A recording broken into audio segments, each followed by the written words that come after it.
to Short Film Saturday. I'm your host, Justin Channell. I'm here with... Moody and Paul Presenza, known as the Moo Cow Moo. And we are going to talk about a little movie called Killing Gregory. Sorry we've had sort of a hiatus right now. We've been busy with a bunch of other stuff that's going on. And I've been sick. So it's just been busy. But we got to get together today, and we decided to watch two movies, one of mine, one of his, and we'll have ones for you for September. So to begin with, Killing Gregory is a film made by, formerly Justin Channell, now JM Channell. I love JM. Changed his channel, did he? He did. And it's, I don't know if it's she or they, them now, but... gotta ask. You can't assume anything. I can't assume anything, so sorry. I just, we are going to talk about Killing Gregory. It's a short film that's on the, on their film, Raising the Stakes, which is a, older film they did when they were in, what is it, like high school, I would say, and everything. And that's, to me, that was always awesome, for somebody to go out and make a movie in high school, like a feature-length film. Like, you could do that, and everything. Back in, like, the 80s and stuff, a lot of people didn't do that. They just made, like, shorts or whatever, but unless you were Todd, there was Cook. a lot of, shot on video stuff by younger folks. I mean, even Chris Seaver did some stuff when he was young. Yeah, that's true. But he didn't do features, I think, until he got into in his 20s. Yeah, normally you have to start off. You have to start off with shorts, and you just do these things. And I think actually he might have done a couple features when he was younger. But anyway, the point is, you start out and you make these movies, and this short film was like 4 minutes long. It's a pretty quickie short. It's basically about this guy who ends up accidentally killing himself, but he kind of kills himself with was it a hairdryer or whatever, and you said like that thing wouldn't actually. GFI Act is supposed to prevent that. That's why it's there. But as kids, they're just probably like they don't know any better. Yeah, and they did it, and the kid dies, and it was an accident. Like, it wasn't like they didn't do it on purpose, or whatever. So they decided, because they didn't want to be blamed for it or whatever, think that he killed him.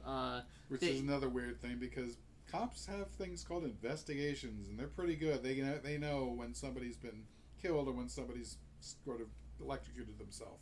Right. Pretty obvious. Yeah, so they would have known, and they wouldn't have cared. But then thered be no short film, so... Right.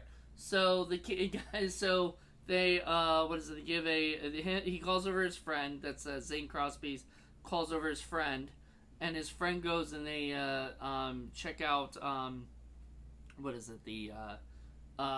body, and they decide that they're gonna, just make it a suicide and stuff. So... The guy comes back to life because he has unfinished. Ghost comes back because he has unfinished business to take care of, which is he has to do the dishes, which I think is pretty funny. I like that. Yeah, I thought that was a pretty neat thing, because you don't ever see that. It's usually like I have to kill somebody, or somebody has to find my remains and bury me. Yeah.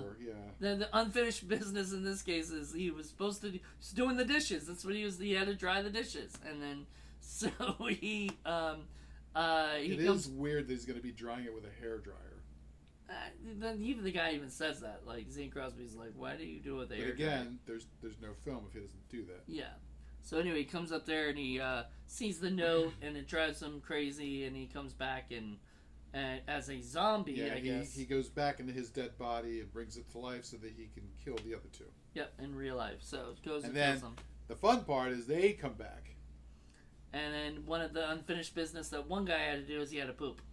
And I like the idea that your ghost comes back as pretty much the same personality that you had when you were alive. Right.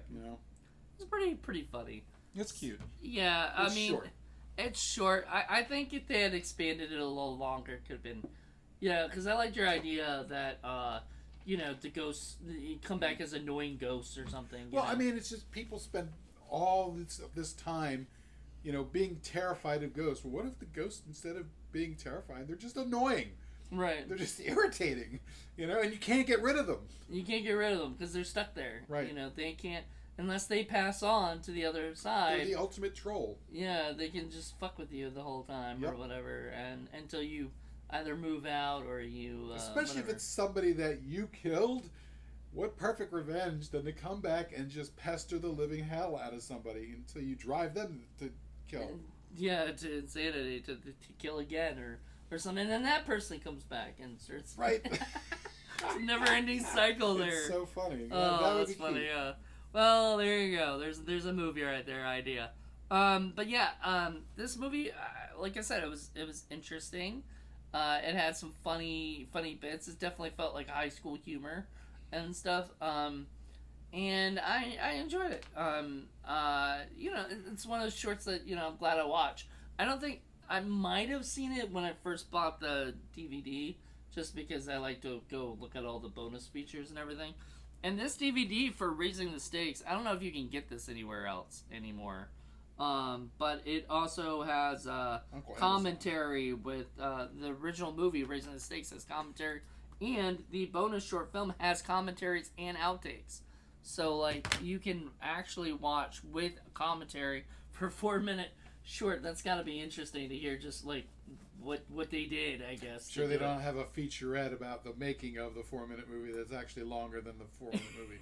I think this short film review is longer than the 4-minute movie. So, that's what we do. That's what we do. So, we've been doing this for a while.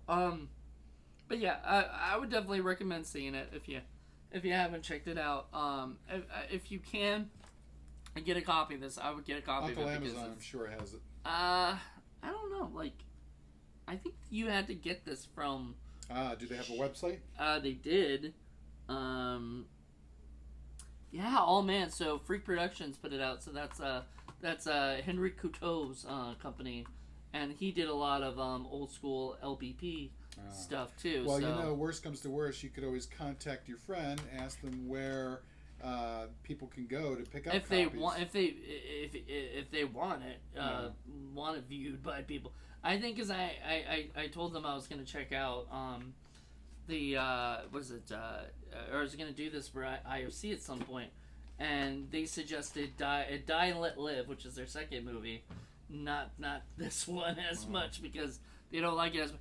We love to watch the movies that like the filmmakers kind of don't want, because we think that those are the ones where they gotta learn somewhere. Yeah, you learn from your mistakes and whatnot. And sometimes the humor and stuff is different and feels different. So I always like watching people's older work. I know a lot of people don't like that, but yeah. But anyway, I hope you guys enjoyed this. In 2 weeks it'll be Paul's pick. So we're about to go record that. So talk to you later. Bye.